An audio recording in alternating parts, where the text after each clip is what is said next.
देवउठनी एकादशी व्रत कथा। एक राजा था, उसके राज्य में प्रजा बहुत सुखी थी। एकादशी को कोई भी अन्न नहीं बेचता था, सभी फलाहार करते थे।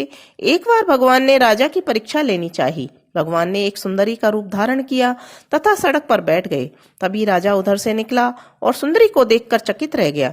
उसने पूछा, हे सुंदरी, तुम कौन हो और इस तरह यहाँ क्यों बैठी हो? तब सुंदर स्त्री बने भगवान बोले, मैं निराश्रिता हूँ, नगर में मेरा कोई जाना पहचाना नहीं है, किससे सहायता मांगू? राजा उसके रूप पर मोहित हो गए थे, तो वह बोले, तुम मेरे महल में चलकर मेरी रानी बनकर रहो। सुंदरी बोली, मैं तुम्हारी बात मानूंगी, पर तुम्हें राज्य का अधिकार मुझे सौंपना होगा। राज्य पर मेरा पूर्ण अधिकार रहेगा और मैं जो भी बनाऊंगी तुम्हें खाना पड़ेगा। राजा उसके रूप पर मोहित थे, अतः उसकी सभी शर्तें स्वीकार कर ली। अगले दिन एकादशी थी। रानी ने हुक्म दिया, बाजारों में अन्य दिनों की तरह अन्न बेचा जाए।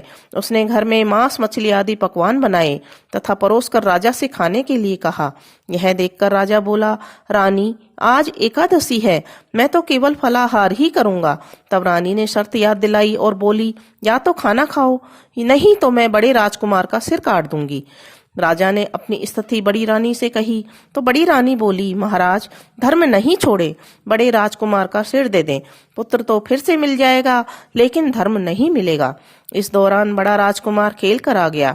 माँ की आंखों में आंसू देखकर वह रोने का कारण पूछने लगा, तो माँ ने उसे सारी वस्तु स्थिति बता दी। वह बोला, मैं सिर देने के लिए तैयार हूँ, पिताजी के धर्म की रक्षा जरूर होगी। राजा दुखी मन से राजकुमार का सिर देने को तैयार हुआ तो रानी के रूप में भगवान विष्णु ने प्रकट होकर असली बात बताई। राजन, तुम इस कठिन परीक्षा में पास हुए। भगवान ने प्रसन्न मन से राजा से वर्ण मांगने को कहा।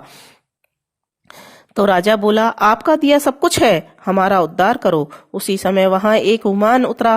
राजा अपना राज्य पुत्र को सौंप कर विमान में बैठकर परम धाम को चले गए।